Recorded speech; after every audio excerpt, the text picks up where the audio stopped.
네, 여러분 안녕하십니까? KF 글로벌 네트워킹 30년 그리고 내일의 길, 오늘 이 세션의 사회를 맡게 된 국립외교원 김태환 교수입니다. 저는 특히 개인적으로 제가 5년 동안 국립외교원 오기 전에 5년 동안 KF에 몸을 담았습니다. 공공외교 사업부장으로서 한 식구였죠. 지금도 마찬가지입니다만서도 특히 저는 친정에 온 것 같이 아주 가슴이 떨리고 감회가 새롭습니다. 자, KF 지난 30여 년 동안, 정확하게 30년이죠. 명실공히 대한민국의 유일무이한 그리고 최고의 포괄적인 공공외교 기관으로서의 위상을 확립했습니다. 길을 개척해 왔습니다. 2016년에 제정된 공공외교법에 근거해서요, 대한민국의 공공외교 수행기관, 추진기관으로 공식적으로 지정이 됐기도 했고요. 제가 여기 포괄적인이라는 형용사를 붙인 거는 그냥 단순히 붙인 게 아니고 사실은 의미가 있습니다. 공공외교라는 이 분야 자체가 학문적인 분야 의미도 그렇고 실천적인 분야로서도 그렇고 사실은 굉장히 포괄적인 분야입니다. 그 얘기는 뭐냐면 공공외교의 하위 분야는 어떠한 매력 자산, 즉 소프트 파워 자산을 사용하느냐에 따라서 문화외교, 지식외교, 정책공공외교, 미디어외교, 스포츠외교 뭐 이런 식으로 상당히 전문적인 하위 분야들이 모여서 포괄적인 공공외교를 구성을 하는데, 한국국제교류재단 코리아 파운데이션은 사실은 이러한 여러 하위 분야의 상당히 중요한 부분들을 포괄하고 있는 유일한 기관입니다. 한국학과 한국어를 진흥을 해왔고요. 지난 30년 동안에 미디어 사업을 해왔고요. 그 다음에 우리 한국 문화 진흥을 해왔고요. 그 다음에 빼놓을 수 없는 것이 바로 오늘 주제가 되고 있는 소위 글로벌 네트워킹, 인적 교류죠. 이런 인적 교류를 명실공히 포함을 해온 길을 개척해 왔다라는 의미에서 제가 그 포괄적인 길을 공공외교 종합기관이다 이렇게 소개를 드렸던 것이고요. 이 자리에서는 우리가 그야말로 국내 최고의 전문가분들을 모시고 지난 30년뿐만이 아니라 앞으로의 30년을 어떻게 우리가 준비해야 될 것이냐 하는 점을 놓고 좀 논의를 해보겠는데요. 제가 공공외교 학자로서 상당히 좀 우려스럽게 생각하는 것이 지금 국제정치, 특히 공공외교 분야의 국제적인 추세 중에서 두드러지는 특징 중에 하나가, 여러분 다 아시겠지만 미국과 중국 간의 갈등, 경쟁을 비롯해서 강대국들의 그런 지정학적인 소위 경쟁이 상당히 심화되고 있는데, 이러한 강대국들의 지정학적인 경쟁에 공공외교를 수단으로, 자국 중심적인 수단으로 사용하는 경향이 뚜렷하다는 겁니다. 그 자국의 그 지정학적인 이익을 변호하기 위한 담론적인 수단, 또는 경우에 따라서는 소프트 파워와 구분되는 샤프 파워까지 동원을 해서 그 경쟁과 갈등이 깊어진다는 점이죠. 자, 그래서 이러한 국제적인 맥락에서 그렇다라고 하면 과연 한국과 같은 비강대국, 특히 중견국들의 공공외교의 역할은 과연 뭐가 될 것인가? 그리고 역시 우리가 한국의 공공외교 역할 얘기할 때 코리아 파운데이션을 빼놓을 수 없기 때문에 그 중추적인 역할을 수행하는 코리아 파운데이션의 앞으로 향후 30년의 역할은 이러한 국제적 맥락에서 어떻게 위치를 잡아야 할 것인가 하는 문제도 같이 염두에 두고 오늘 논의를 이어나갔으면 합니다.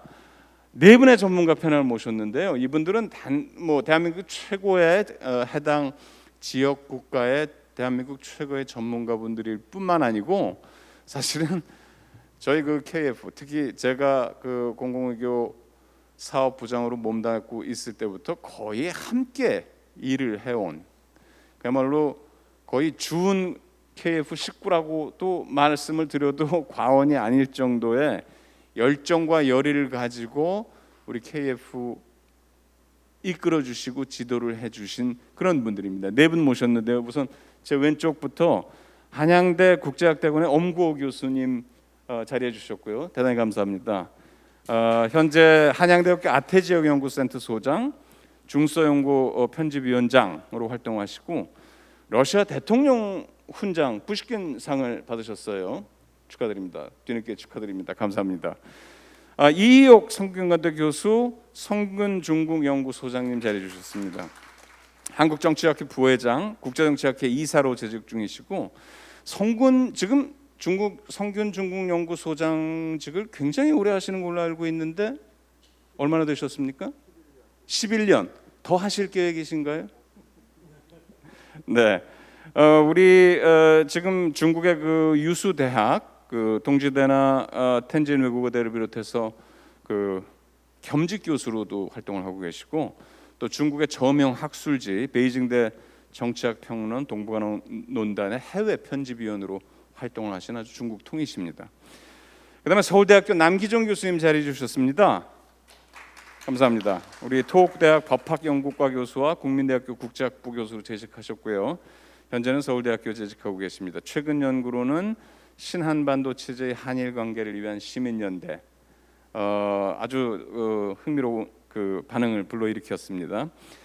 마지막으로 우리 김홍규 아지대학교 교수 미중정책연구소장직을 맡고 계십니다. 자리해 주셨습니다. 감사합니다.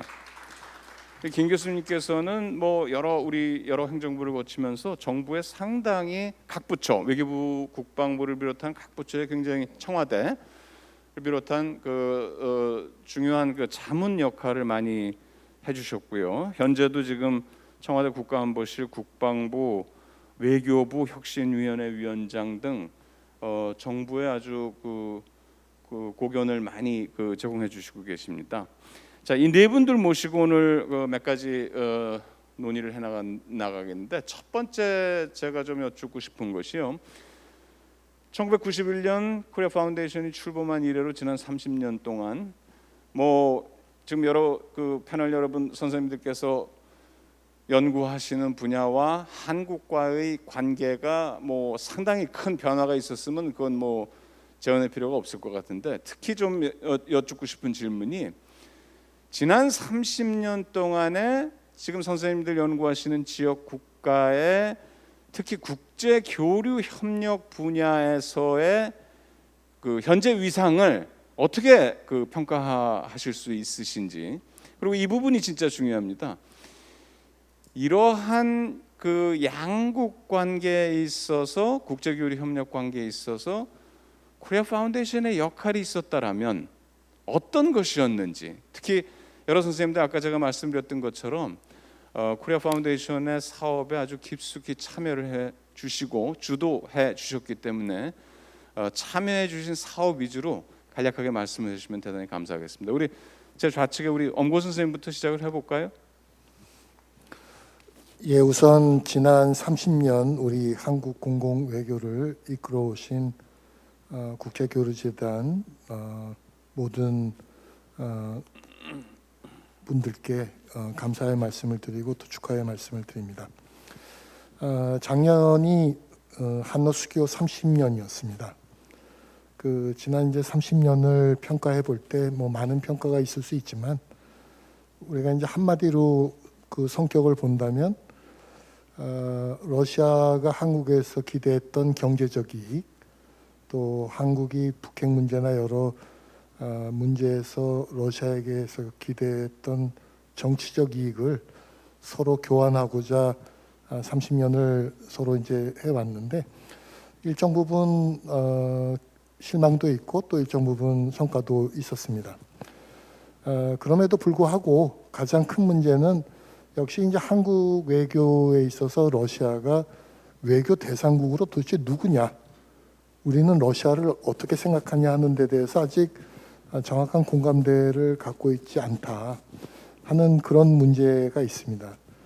이런 측면에서 제가 이 국제교류재단의 역할을 좀 말씀드리고 싶은데요. 국제교류재단은 아까 우리 김태환 교수님도 말씀하셨지만 여러 가지 사업을 통해서 정책 외교, 지식 공공 외교, 또 문화 공공 외교 이렇게 좀 포괄적인 공공 외교를 통해서 최소한 러시아 정부는 몰라도 러시아 일반 국민들 사이에서 한국이 경제 문화적으로 특히 굉장히 중심국이고 협력의 필요성을 느끼게 만든 그런 30년의 기여를 해왔고, 제가 이제 최근에 민주평통을 통해서 한러 외교 관계 30년을 한번 쭉 들여다 보니까 사실상 그동안 이루어졌던 여러 가지 외교적 성과는 사실상 국제교류재단의 성과였다고 얘기해도 과언은 아닐 것이다. 좀 그런 생각을 갖게 됐습니다. 그래서 제가 세 가지 측면에서 좀 기여를 조금 요약해서 말씀을 드리면, 우선 이제 한국과 러시아 간의 어떤 상호주의라는 기반을 분명히 했다는 기여를 한 것 같아요. 이제 정책 외교 분야에서 한러 포럼, 또 한러 차세대 학자 네트워크, 또 지금 이제 최근에 한러 관계 150년을 조명하는 한러 관계사 사업, 이런 사업들이 초창기에는 주로 한국의 예산만으로 이루어지다가 이제 점차 국제교류재단의 역할과 원칙에 의해서 서로 상호적 협력의 인식, 평등한 인식을 갖게 됐다는 게 굉장히 중요한 것 같고요. 두 번째는 지난 몇 년 동안 국제교류재단이 특히 온라인 에듀케이션, 특히 이스쿨 사업을 통해서 러시아 대학 내의 한국학 교육의 기반을 정말로 획기적으로 발전시켰다. 그 성과는 이제 현대적 추세에도 맞지만 이제 러시아가 지리적 뭐 여러 가지 거리에 의해서 사실 교육적 협력하기가 그렇게 쉽지 않았는데, 이런 이스쿨 사업을 통해서 제가 최근에 아는 경우만 해도 정식 학과로 한국 학과가 승격된 대학만 해도 지난 몇 년 동안 10군데가 넘는 걸로 알고 있습니다. 그러니까 이런 기반을 국제교류재단이 이끌었다는 게 큰 성과고요. 이제 세 번째는 제가 아까 포괄성을 말씀드렸는데 역시 그 처음에는 우리 현안, 특히 북한 문제 이런 정책 외교 중심에 서 시작했는데 지금은 인문 사회 분야로 확대됐다. 특히 교류재단이 하고 있는 한러 인문 포럼 사업 같은 것은 지금 러시아의 학자들뿐만 아니라 일반 국민들에게도 굉장히 좀 큰 영향을 미치고 있고, 또 하나는 역시 기성세대에서 차세대로 어떤 협력의 네트워크를 확대시켰다는 건데요. 특히 저는 높이 평가하는 게 그 차세대 학자 네트워크인데, 역시 러시아의 기성세대 학자들은 냉정적 그런 논리 구조를 여전히 갖고 있는데, 이제 새로 이제 성장하고 있는 차세대 학자들이 한국을 바로 알고 또 유연하게 서로 협의할 수 있는 그런 협력의 장을 교류재단이 마련했다는 측면에서 한러 대러 공공외교죠. 이런 측면에 국제교류재단의 30년 사도 필요하겠다. 좀 그런 생각을 했습니다. 네, 대단히 감사합니다. 이호 교수님, 아마 지난 30년 동안에 중국만큼 국제적인 위상이나 영향력이 급격하게 변한 나라는 없을 텐데요. 어떻게 보십니까? 그렇죠. 그 한중 수교가 92년도에 이루어졌으니까 KF가 설립된 거하고 비슷한 시기에 이루어졌거든요. 그러니까 탈냉전의 분위기도 있었고, 근데 초기 한국과 중국이 수교할 때는 우리가 이제 북방 정책을 추진해야 된다는 정책적인 수요가 있었고, 중국도 천안문 사건 이후에 개혁 개방을 다시 추구해야 될 그 필요가 있었거든요. 그때는 그 중국이 개혁 개방 초기였기 때문에 아직 중국의 국가 위상이 이렇게 높지 않았을 때죠. 그러니까 우리가 국제 교류를 할 때 있어서 한국 모델을 정책 요즘의 언어로 이제 얘기하면 정책 공공외교를 시작했을 때 그 수용도가 굉장히 높았습니다. 그러니까 배우려고 하고요. 그리고 이제 우리 KF가 한국학 프로그램이라든지 또 한국어 프로그램을 통해 갖고 사실은 중국에서 북한 일변도 정책, 또 중국 사회에서 넓게 유포되고 있는 북한 중심의 한국학을 저는 KF가 근본적으로 이렇게 수정해 나가고 이것을 이제 하나 역전시킨 것들은 굉장히 중요한 공공외교의 성과라고 생각이 됩니다. 그리고 우리가 KF를 이렇게 뒤돌아보면은 공공외교 사업을 사실은 KF가 주관을 해서 한국의 외교 정책의 중요한 어젠다로 만든 것은 KF의 역할이라고 생각하거든요.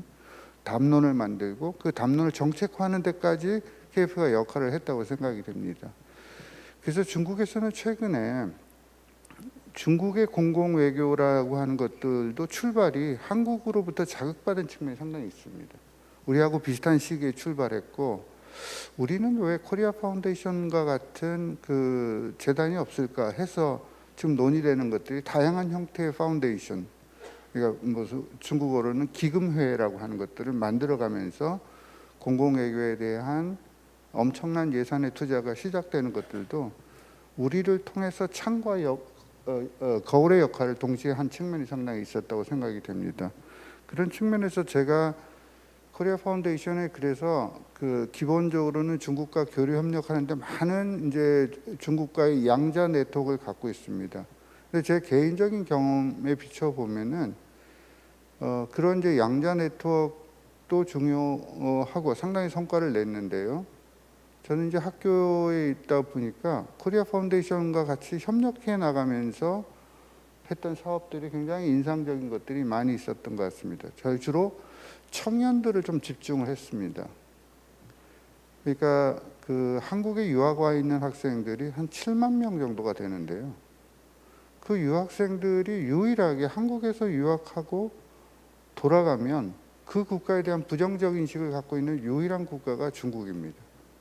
우리가 유럽이라든지 미국에 유학하고 돌아온 학생들은 그 국가에 대한 그 애정이랄까 또 선호 이런 것들이 있는데요.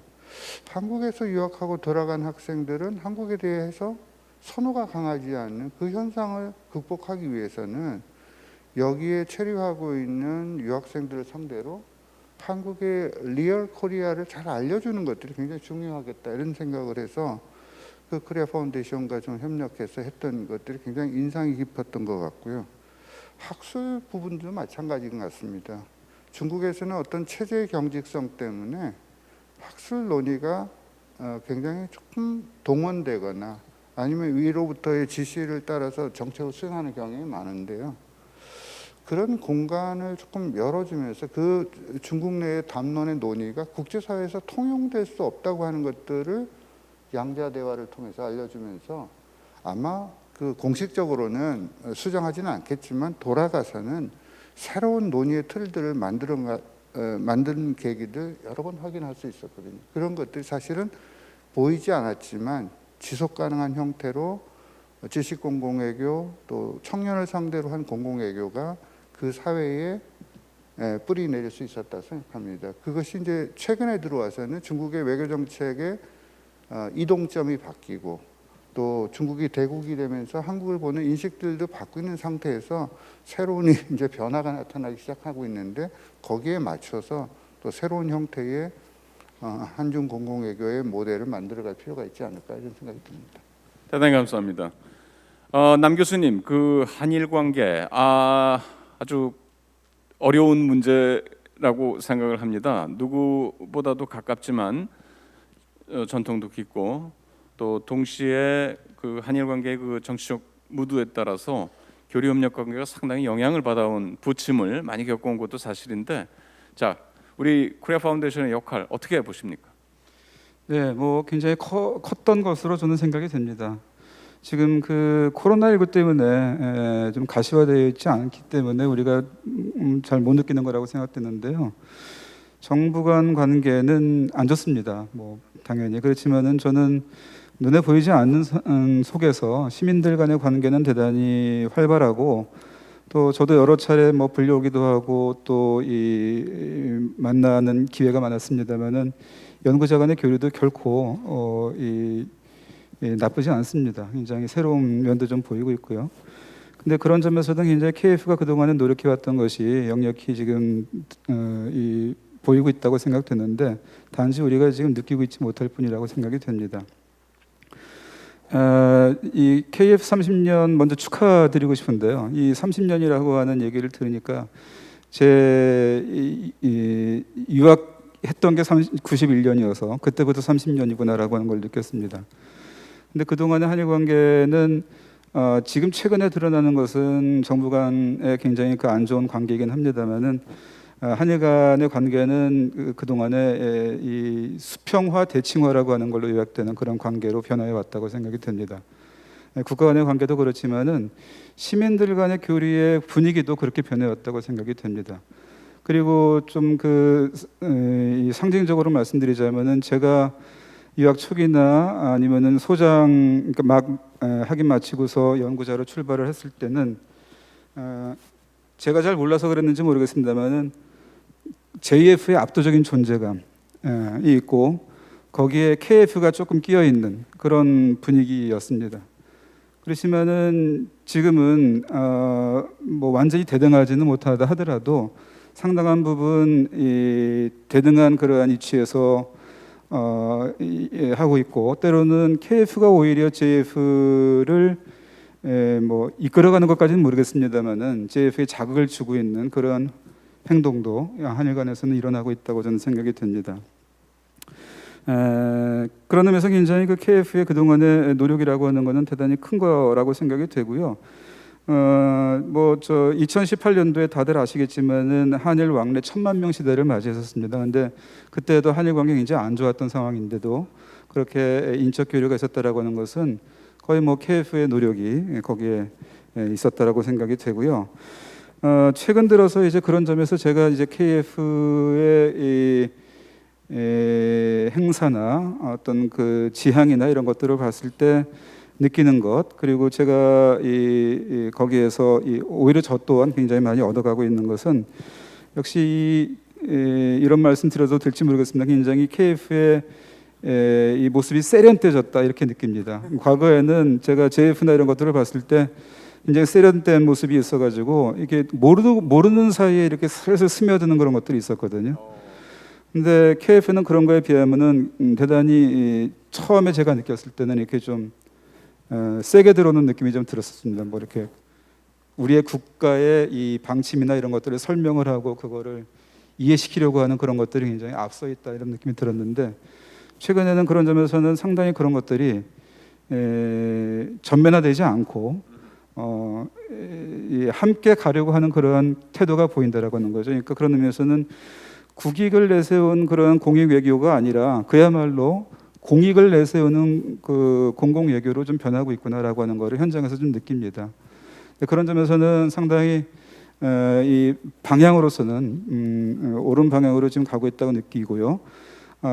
뒤에도 조금 더 개인적인 경험을 말씀드릴 수 있을지 모르겠습니다만은 그런 점에서는 30년 동안의 발전이라고 하는 것이 한일 시민사회의 어떤 새로운 발전을 이끌어가는 그러한 동력이 되어 왔다 이렇게 평가할 수 있을 것 같습니다. 네, 대단히 감사합니다. 저는 그 공공외교 학자 입장에서 볼 때는 아까 해주신 말씀, 그 국익을 넘어서는 공익을 지향하는 KF의 모습이 보인다는 말이 굉장히 그 말씀이 와닿았어요. 예. 자, 김은규 교수님, 워낙 창의적인 분이니까 제가 조금 다른 질문을 드리겠습니다. 죄송합니다. 느닷없이. 원래 또 중국 전문가시지만 더더군다나 또 미중 관계에 대해서 많이 연구를 하고 계시기 때문에 그 관련해서 뭐 아시다시피 미중 갈등이 점점 확산되고 범위도 확산되고 심화되고 하는 그런 양상을 보이고 네. 이제 그런 와중에서 동북아시아 국가들 내부에서도 어떻게 보면 이런 말씀 드려도 될지 모르지만 편가르기 또는 혹자들은 신냉전이라는 표현까지 저는 개인적으로 동의는 안 하지만 그런 표현까지 나오고 있어요. 네. 그러면서 이제 동북아시아 각 국가들 내부에서 중국, 일본, 한국 할 것 없이 내부에서 그 민족주의가 상당히 대두되고 있거든요. 이게 되게 좋은 의미의 민족주의가 아니라 상당히 좀 편협한 민족주의, 네. 적대적인 민족주의. 네. 이럴 때일수록 사실은 공공외교, 특히 KF의 역할이 국가적인 차원보다는 사회적인 차원에서 좀 이렇게 뜻을 같이 않는 한일 간에 일중 간에 또 미국 중국 간에 이런 그 어떤 공동의 뭐라 그럴까요? 정말 인적 네트워크죠. 근데 이게 일회성 만남에 그치는 게 아니라 지속성을 가진 인적 네트워크. 좀 고상하게 얘기를 하자면은 소위 지식 공동체라고 하는 에피스트 커뮤니티 같이 네. 담론을 생성해내고 하는 그런 역할이 이제 더 중요해지는 시기라고 보는데, 네. 자 KF가 이러한 역할에서 어떠한 그 움직임, 몸짓을 보여줬는지 좀 말씀해 주실 수 있을까요? 다른 선생님들께도 비슷한 질문을 드리겠습니다. 네, 간단하게만 사례를 예로 들어주셔도 좋고요. 네. 일단은 30주년이 됐다는 걸 제가 잘 몰랐습니다. 이렇게 30주년이나 될 정도로 이 KF의 역사가 깊었구나 하는데 제가 사실은 개인적으로 상당히 깜짝 놀랐고요. 한 개인으로 치면 30살부터 가장 어떻게 보면 가장 활동적으로 일할 수 있고 가장 창의적이고 가장 역동적인 어떤 그 역할들을 해낼 수 있는 단계가 되는 거 아니겠습니까? 대한민국은 그동안 대단히 약소국이고 개발도상국이라는 어떤 이미지 속에서 스스로 대단히 수동적이고 대응적인 어떤 외교를 해왔다고 생각합니다. 그래서 아마도 우리 코리아 파운데이션, 그러니까 한국국제교류재단도 그 영향에서 자유롭지는 않았겠죠. 그래서 국가의 어떤 이익 중심 혹은 국가의 아젠다 중심의 어떤 외교를 보조하는 그런 역할을 이제껏 해왔다라고 생각이 됩니다. 그런 의미에서 이제 그나마 우리가 정부의 직접적인 관계를 넘어서서 정부의 입장을 어느 정도 반영하면서도 상대와 우리 국민들 민간의 영역에 접근할 수 있는 대단히 중요한 어떤 매개체 역할을 바로 한국국제교류재단이 해왔던 거죠. 그런데 이제 점점 우리가 21세기 들어서 모든 정권들이 이제 중견국이라는 것을 표방하기 시작했습니다. 중견국이라는 것은 외교안보적인 자율성을 우리가 갖는 것이고, 그리고 또 국제 질서의 어떤 유지와 그다음에 새로운 어떤 규범을 만드는데 우리가 적극적으로 이제는 동참하겠다라는 의지를 갖는 그런 국가군 아닙니까? 더군다나 이제 우리 이근 이사장님도 거기에 공감하는 것 같은데. 점차 그 수준을 넘어서서 대한민국이 사실 세계적인 국제 규범과 질서를 만드는데 참여할 수 있는 그리고 제안할 수 있는 강국으로서의 대한민국으로 가는 길을 지금 열고 있다라는 생각입니다. 그런 의미에서 보면 지금 말씀하신 대로 미중 전략 경쟁이라는 새로운 어떤 국제 질서 자체의 판을 바꾸는 그런 상황에 직면해서 국제교류재단의 역할이 대단히 중요해지고 있다는 데 대해서는 전적으로 저도 공감을 하고요. 제가 전혀 생각지 못했던 그런 이제 말씀들을 우리 김태환 사회자님께서 정답을 말씀해 주시는 것 같아서 제가 그냥 개인적으로 저는 공감한다라고 하면서도 사실은 참 어려운 게 미국 같은 경우는 우리가 비교적 익숙하지만 사실은 아직까지 아까도 제가 말씀드렸던 대로 우리가 국가 중심의 어떤 그리고 대단히 수동적이고 대응적인 외교를 해왔기 때문에 독자적으로 우리의 공공 외교를 전개하는 그런 어떤 조직과 그런 역량을 아직 충분히 갖추지 못했었습니다. 최근까지도. 그리고 제가 경험해 보건대 워싱턴에서 불과 한 명의 직원이 공공 외교를 담당하고 최근에 우리 이근 이사장님의 리더십 하에서 3명으로 제가 는 걸로 알고 있는데 그거도 채 부족하지 않습니까? 일본의 예를 들면 사사카와 재단이라든가 다른 그걸 보면 엄청나게 많은 그 재원과 수를 활용해서 그럼에도 불구하고 이 한국국제교류재단의 공헌은 대단히 컸다고 생각합니다.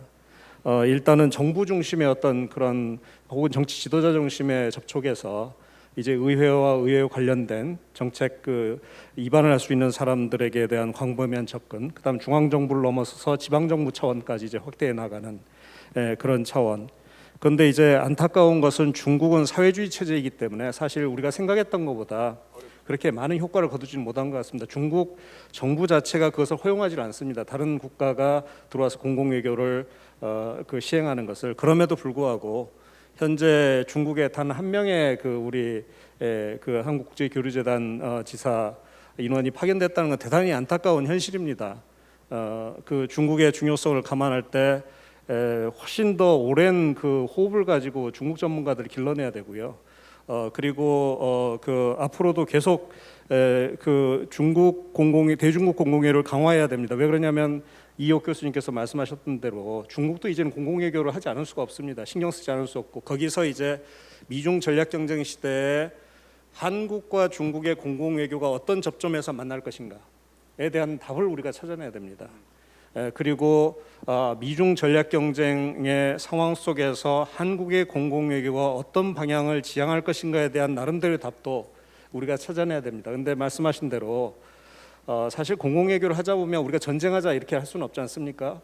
협력하고 평화롭게 하고 공존을 하고 그런 얘기를 훨씬 더 이야기할 수 있는 공간들이 열리는 것이고 그것은 적극적으로 할수록 좋다고 생각합니다. 그럼에도 불구하고 사실 미중 전략 경쟁이라는 상황이 그렇게 그 모든 각국의 양자 혹은 다자 간의 그런 문제들을 자유롭게 논할 수 있는 지금 상황이 쉽지가 않지 않습니까? 그래서 그럼에도 불구하고 바로 이 한국의 국제교류재단이 강국을 지향하는 대한민국의 어떤 공공외교의 스피어헤드로서 그에 대한 답을 이젠 찾아 나가면서 새로운 30년, 이제는 본격적으로 활동하는 30년의 시대를 열어야 된다. 그런 의미에서는 지금 현재 이 우리 공공외교의 지금 그 국제교류재단의 모습이 저는 대단히 긍정적이다. 그런 방향으로 나가야 되고 나갈 것이다라는 어떤 나름대로 희망을 갖고 있습니다. 네.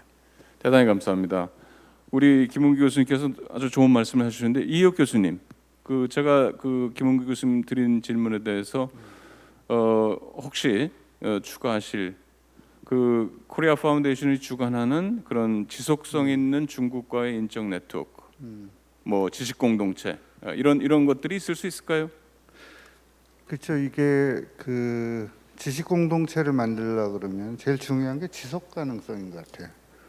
회의가 한번 끝나고 헤어지고 나면은 그 사람을 다시 보려고 그러면 다음 회의에 또 만나야 되면은 그 지식의 어떤 담론들이 교환이 이루어지지 않고 좀 시너지를 내기가 굉장히 어려워서 어떻게 하면 이 그 교류를 좀 지속 가능한 방식으로 할 것인가를 고민을 해왔고, 저희가 코리아 파운데이션이랑 같이 해본 작업 중에 하나가 일단 코리아 파운데이션에서 이렇게 주관하지 않고 저희가 연구소에서 주관한 프로그램 중에 한중 공공외교 연구 포럼이라는 걸 만들었습니다. 일단 그 학계획을 만들고 코리아 파운데이션이 선택적으로 지원해가는 그런 구조였습니다. 그러면 그게 좀 자생력을 갖게 되는 구조가 되는 거죠. 그러니까 코리아 파운데이션이 지원이 없더라도 이어져 나가서 코리아 파운데이션이 그걸 선택적으로 지원해가는 구조가 지속 가능성을 하는데 굉장히 도움이 된다고 생각이 되고요. 두 번째는 또 한번 시도해본 코리아 파운데이션과 같이 시도해본 겁니다. 한국과 중국이 공동 연구를 한번 해봤습니다. 공동 연구를 그냥 두 사람이 글을 쓰는 것이 아니라 서로 그 커뮤니케이션 합니다. 세미나도 하고 그리고 자기 글에 대해서 아규먼트를 시작합니다. 그러면 한국의 입장의 글들을 중국에서 출판할 때는 중국적인 견해를 빼줍니다.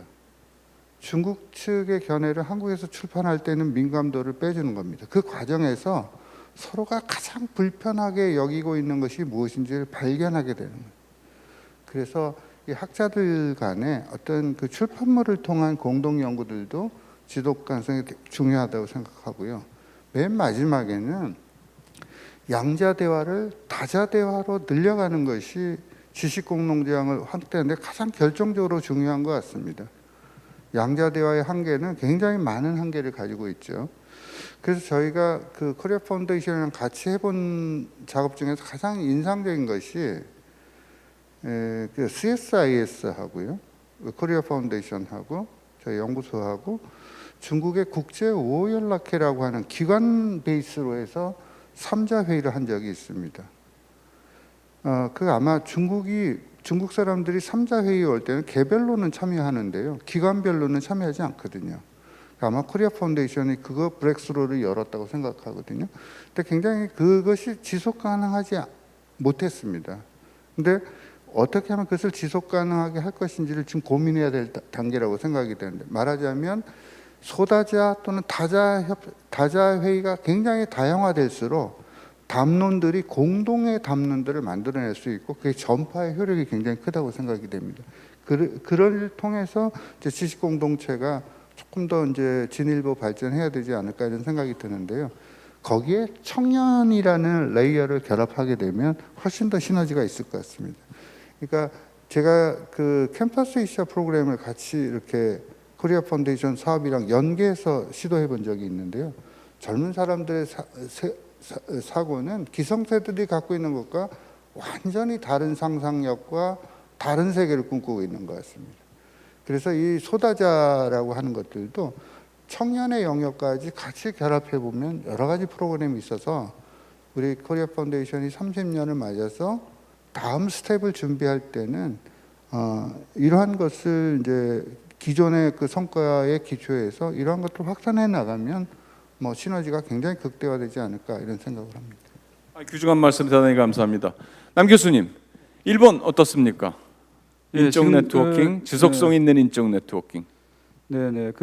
지금 조금 전에 그 말씀 나온 것에서 좀 이어가자면은, 예컨대 미중 전략 경쟁사에서의 한국의 공공 외교라고 하는 점에서 말씀드리자면은, 지금 이제 우리 중견국 외교를 얘기를 많이 합니다. 그런데 저는 거기에 조금 그 도의 면에서의 중견국 외교, 즉 뭐 이런 말이 있을지 모르겠습니다. 중도국 외교라고 하는 말을 좀 해보고 싶어요. 여기서의 중도라고 하는 것은 그 동아시아의 그 불교나 유교에서 말하는 미들웨이, 중도 또는 중용이라고 하는 뜻을 거기에 좀 넣은 겁니다. 그러니까 사이즈나 위치에서 중간에 있다라고 하는 것이 아니라 이 양극단 사이에서 이 양극단을 일탈해 나가면서 모순을 극복하는 제3의 선택지를 제시하는 그러한 외교. 제가 이거를 뭐 외교부에 가서 말씀드리긴 좀 어려울지 모르겠지만 KF에서는 가능하지 않을까 하는 생각이 들어서 말씀드립니다. 그러니까 도의를 이끌어가는 그러한 중견국 외교라고 하는 것이 하나 미중 사이에서 우리가 가능하고 해야 할 그러한 그 공공 외교가 아닐까라고 하는 생각이 좀 들었습니다. 그것은 근데 그런 의미에서는 이거는 가치 상대주의를 주장하는 것은 아니고요. 그 존재론적 상대성에 대한 깨달음을 가지고 이 세계가 하나로 연결되어 있다라고 하는 것을 깨닫게 해주는 그러한 외교라고 하는 것을 좀 말씀드리고 싶습니다. 그리고 그런 점에서 이제 지속 가능한 외교를 어떻게 우리가 추구해 나갈 것인가라고 하는 건데요. 시간이 이렇게 많지 않으니까 좀 간단하게 말씀드리면은, 저는 이 외교의 상대를 국가라고 하는 거에서 쟁점으로 좀 바꿔 나갈 필요가 있지 않을까 하는 생각이 듭니다. 지금 이거는 조금 전에 이희옥 교수님께서 말씀하신 소다자주의 외교하고도 연결이 되는 건데요. 그러니까 지금 국가별 외교라고 하는 것이 가지고 있는 한계가 명확히 드러나고 있습니다. 사실은 여러 가지 우리가 지금 마주하고 있는 문제라고 하는 것은 국가별로 이렇게 구분되는 그런 문제가 아니지 않습니까? 그래서 예컨대 뭐 이제 기후 변동이라고 하더라도 예컨대 우리가 가능하다고 한다면 유럽에서 있는 것 같은 기후 시민의회 같은 것도 만들어 나갈 수 있겠죠. 저는 한일 관계에서는 그동안에 저희 해왔던 그 KF가 지원해 주셔서 해왔던 한일 시민 백인 미래 대화 같은 것도 그런 거에 모태가 될 수 있다고 생각됩니다. 근데 그 한일에서만이 아니라 사실은 이거는 여기에 중국도 끼어야 되겠고 러시아도 끼어야 되겠고 이 지역이 전부 지금 끼어야 되는 그런 상황이겠죠. 그런 의미에서는 주제별로 다자적인 그러한 공공 외교의 틀 이런 걸 우리가 짜서 우리가 이끌어가는 것이 하나의 가능성이 아닐까. 그것이 지속 가능성을 담보하는 하나의 방법이겠다 이렇게 생각이 듭니다. 네, 대단히 감사합니다. 좋은 말 감사드리고요. 엄고 선생님, 우리 러시아 어떻습니까? 지속 가능성에서 제일 중요한 거는 역시 이제 공감할 수 있는 의제 같아요. 그 이제 초국가적 지식 공동체의 요체를 제가 이제 김태환 교수님 글을 읽어보니까 Epistemic Community for Security and Peace 이렇게 평화 안보가 우선이다 이렇게 말씀하시는데 저도 전적으로 공감하는데 이 러시아 측면에서 보면 사실 우리가 러시아랑 공공외교나 외교나 하면서 제일 어려움이 뭐냐면 러시아가 한국 외교의 자주성을 좀 무심한다는 거죠. 좀 한미동맹에 기속돼 있다고 생각하고 그런 의미에서 우리가 평화 선도나 주도 주창에 대해서 조금 공감을 덜 하는 것 같아요. 그래서 제가 두 가지를 꼭 제안드리고 싶은데 다른 교수님들하고 좀 중복되기도 하는데 이 국제교류재단이 양자 포럼을 많이 갖고 있습니다. 정말 대단한 성과를 얻은 게 뭐냐면 지난 30년 동안 양자 포럼을 하면서 양국 간에 정말로 믿을 수 있고 신뢰할 수 있는 어떤 인적 네트워크 기반이 만들어진 거예요. 근데 단점이 뭐냐면 이제 할 얘기가 없다는 게 단점입니다. 작년에 했던 얘기 1년 만에 만나서 또 하고 또 그 전에 했던 얘기 또 하게 되는 거죠. 그렇게 됨으로써 이제 어떤 서로 신뢰를 쌓고 교류를 증진시킨 측면은 있는데 이제 어떤 의제 면에서의 진전을 보기 어려웠거든요. 그래서 이제 아까도 얘기가 나왔지만 지금 양자 포럼의 기반을 다자와 연계하는 유연한 운영이 필요하다고 봅니다. 그 중에서 특히 제일 중요한 게 뭐냐면 지금 북핵 문제가 지금 정체 상태에 들어가 있잖아요.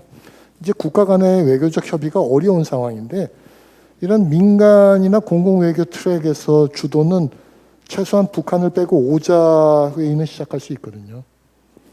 그러니까 국제교류재단이 오자 회의를 한다면 향후 북한을 포용하는 6자 회담의 가능성도 있지만 이건 아마 국제적으로도 관심과 그런 걸 받는 회의로 발전할 수밖에 없다. 저는 그렇게 생각하거든요. 더더욱이 국제교류재단은 양자를 통한 기반을 확고히 갖고 있기 때문에 그 기반을 다자에 응용하는 거죠. 이제 두 번째는 역시 그 싱크탱크 네트워크 구축이라는 게 초국가적 지식 네트워크의 핵심 사업인데 이제 1년에 한 번 만나서 논의하는 방식은 이제 끝이 난 거죠. 효과가 이제 더 이상 없는 거고 역시 이제 아까 전 세션에 메타버스라는 재미있는 얘기를 들었는데 소위 말하는 버추얼 사이버 네트워크 구축을 들어가야 되는 거죠. 쉽게 얘기하면 서로의 자료, 서로의 의견이 항시적으로 또 투웨이, 쓰리웨이 여러 방향성으로 이루어지면서 어떤 문제의 논의가 항시적으로 진전되는 거죠. 그러니까 그야말로 네트워크죠. 그것은.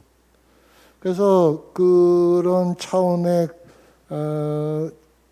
초국가적 지식사회를 국제교류재단이 주도한다면 어느 기관보다도 더 주도적 이미지를 가지고 왜냐하면 우리는 북핵 문제라는 큰 문제를 갖고 있기 때문에 우리는 어차피 문제 해결을 해야 되기 때문에 그런 정당성을 가지고 이끌고 나갈 수 있지 않을까 그런 생각을 합니다. 대단히 감사합니다. 이미 우리 이 세션이 뭐 제한된 시간이지만 국제교류재단 코리아 파운데이션의 과거, 현재, 미래를 짚어보는 건데 너무 컴팩트하게 지금 이미 미래까지 굉장히 좋은 말씀들을 많이 해주시고 계세요. 아마 시간 제약상 마지막 질문이 될 것 같습니다. 이번 2021년도 그 국제교류재단이 주최하는 마운틴 한라 포럼의 대주제가 게임 체인저입니다. 게임 체인저. 앞으로를 바라봤을 때 과연 게임 체인저 무엇이 될 것인가? 선생님들께서 그 연구하시는 분야 국가들의 향후의 게임 체인저, 뭐 그게 이제 협력 관계에 있어서의 역할 변화도 좋고 또는 특정한 섹터라도 좋습니다. 본인이 지목하는 게임 체인저가 뭐며 두 번째는 그렇다라고 하면 앞으로 KF가 이러한 게임 체인저에 대해서 어떻게 준비를 해야 될 것인지 시간이 많지 않은 관계로 간략하게 좀 말씀을 해주셨으면 감사하겠습니다. 이번에 우리 김은구 선생님부터 시작을 해볼까요? 예, 그 미중 전략 경쟁의 그 상황에서 과거와는 다르게 이제는 그 단순히 군사력이라든가 어떤 경제력 자체의 변화보다도 그것을 본질적으로 추동할 수 있는 가장 핵심적인 과학기술 역량의 어떤 변화, 이 향배가 저는 대단히 중요하다. 그리고 많은 분들이 아직 크게 주목을 하지는 못하고 있는 것 같지만 미중 전략 경쟁에 있어서 가장 중요한 변수 중 하나는 저는 미국 국내 정치의 향배라고 생각합니다.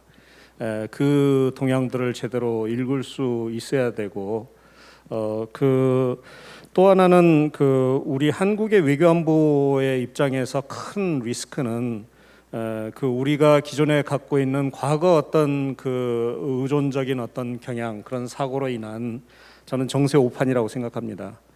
그리고 또 하나는 이제껏 우리가 그 게임 체인저라고 할 때 물질적인 측면만을 계속 강조를 해왔는데 사실은 비물질적인 어떤 그 측면에 있어서 대단히 이제 우리 이근 이사장님께서 중시하는 걸로 알고 있지만 그 담론 형성을 누가 주도할 수 있을 것인가 라는 것이 제가 보기에는 대단히 중요한 게임 체인저가 될 수 있다는 생각입니다. 왜 그러냐면 지금 우리가 핵전쟁이라든가 그다음에 이처럼 세계적으로 그 상호 의존적인 아주 긴밀하게 얽힌 상황에서 경제력 하나만을 가지고 지금 개인 천주를 만들기는 대단히 어려운 상황입니다. 그렇지만 우리가 새로운 질서를 지금 만들어내야 되고 새로운 국제 규범들을 만들어내야 되고 그리고 우리가 직면한 전 세계적인 위기는 과거와는 전혀 다른 차원의 어떤 위기고 여기서 과연 누가 담론을 주도하고 그 공공재를 제공할 수 있는 능력이 있을 것인가? 저는 그건 한국도 할 수 있다고 봅니다. 그런 의미에서 이제 우리 국제교류재단의 역할도 대단히 중요하다는 생각이고요. 현재 우리 국제교류재단에 이제 제가 말씀드리고 싶은 것은 현재 이 새로운 세계는 대단히 그 디지털화가 돼가는 이제 그런 세계. 그 다음에 대단히 직자성이랄까요, 직각성이랄까요. 곧바로 이제는 시간의 어떤 그 갭이라든가 랩이 이게 없는 이제 우리가 곧바로 이제 소통할 수 있는 그런 시대에 접어들었습니다. 게다가 이제 버추얼한 이제 이 가상현실이 사실 우리의 그 현실로 그대로 다가오는 아마 회의도 이제는 버추얼한 그런 회의가 이제 서로 오가지 않을까.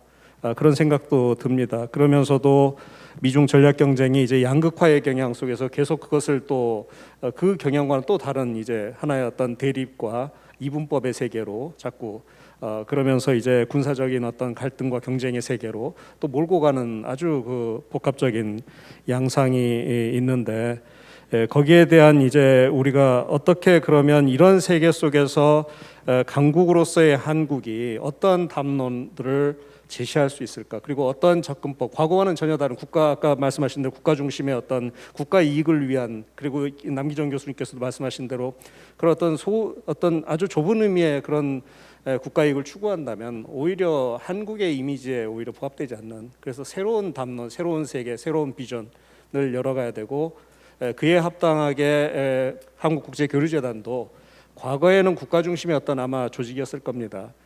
그리고 대단히 어떤 면에서 소극적이고 대응적인 공공외교의 조직이었을 겁니다. 그것을 완전히 새로운 조직으로 탈바꿈하는 그런 새로운 시도가 이제는 이루어져야겠다. 이렇게 말씀드리고 싶습니다. 네. 감사합니다. 담론 파워의 중요성 대단히 감사합니다. 남기정 교수님 부탁드릴까요?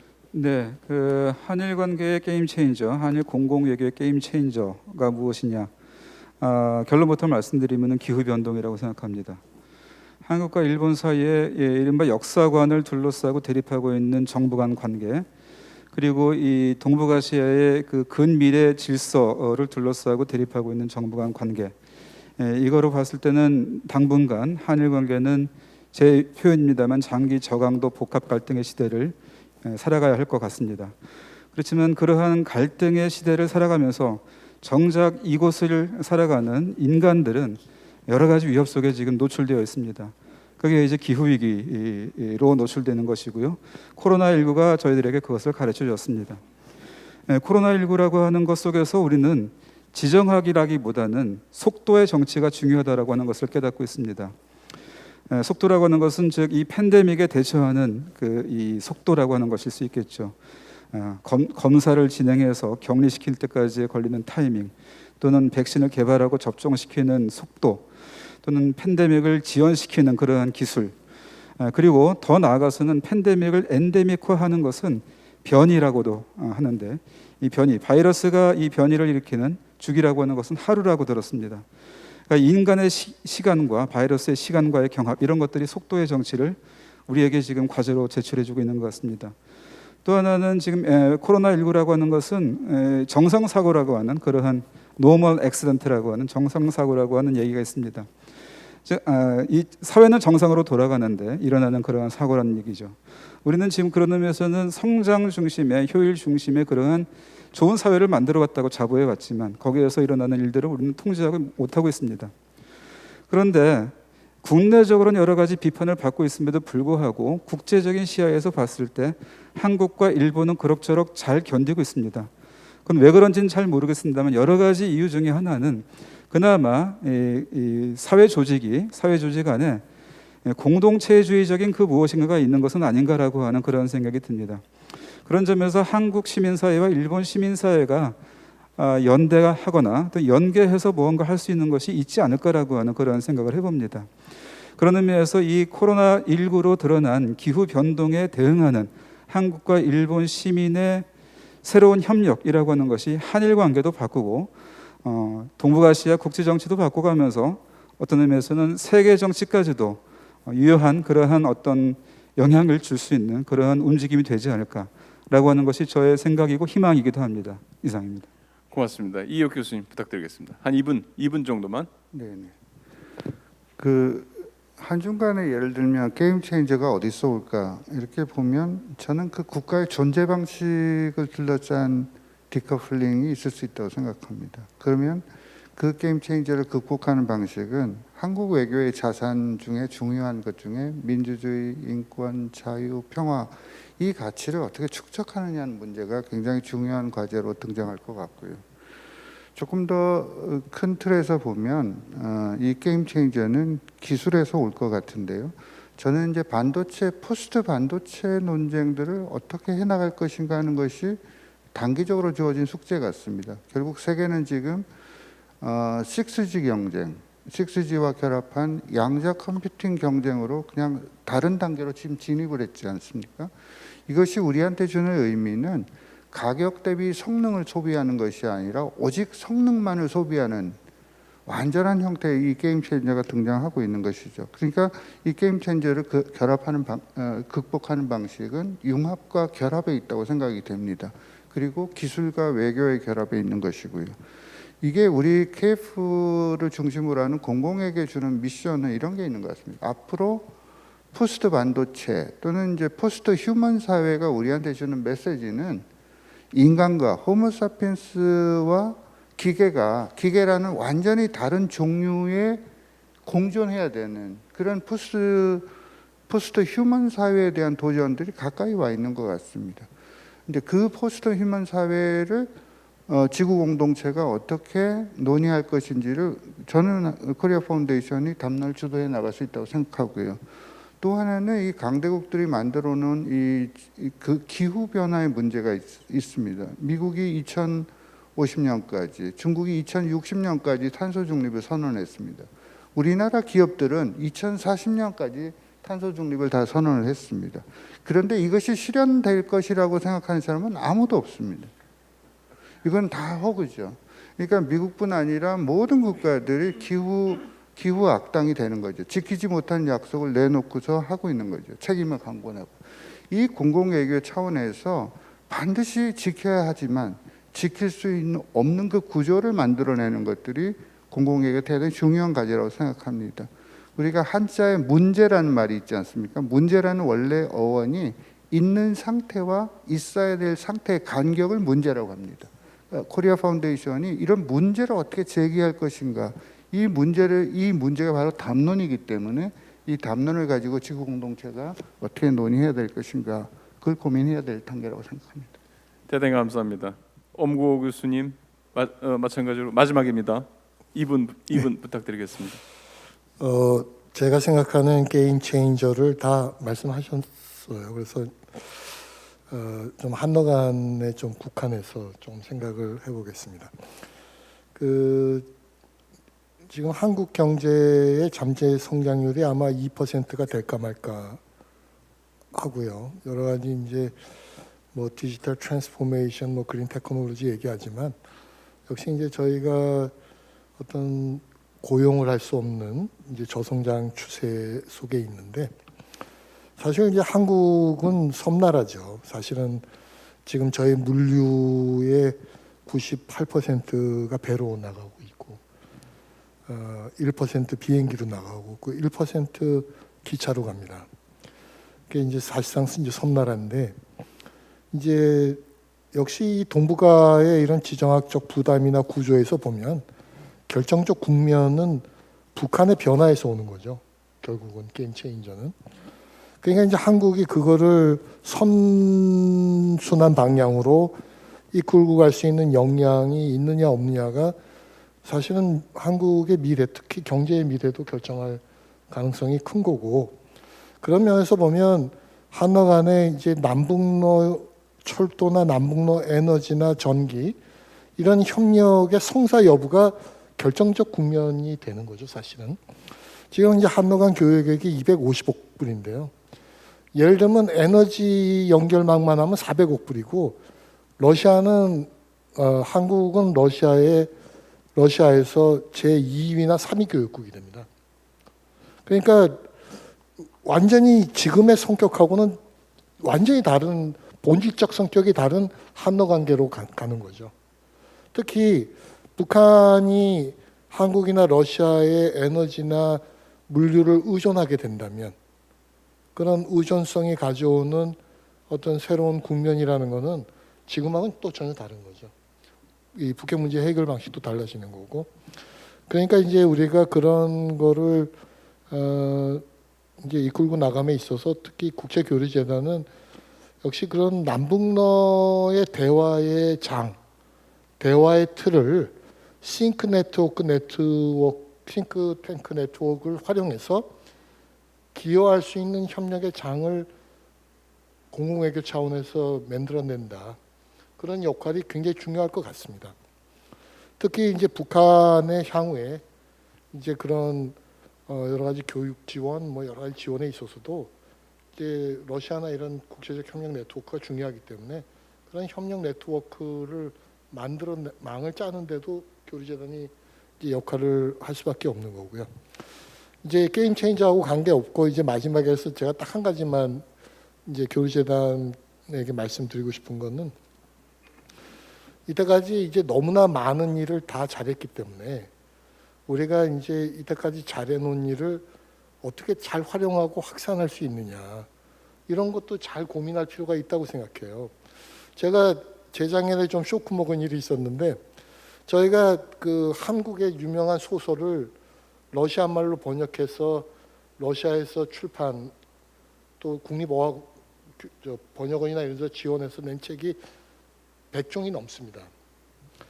근데 이제 30주년을 맞아서 그 100종의 책을 전시하려고 러시아의 도서관은 뭐 서점을 다 돌아다녔는데 거의 책을 찾지 못했어요. 그런 의의 있는 사업을 하는데 그것이 잘 운영되고 확산되는 데에 대한 미시적 관리 시스템은 우리가 좀 덜 신경을 쓰는 측면이 있는 것 같습니다. 또 우리가 너무나 많은 인맥을 갖고 있는데 이때까지 만들어 놓은 인맥이 현재는 어떻게 돼 있고 어떻게 운영되는지도 누군가는 잘 관리해야 되는데 그것도 잘 관리되거나 공유되지 않는 거. 또 새로운 사업을 하려면 새로운 인적 네트워크를 또 새로 깔아야 된다는 그런 어려운 점들을 많이 목격하게 되거든요.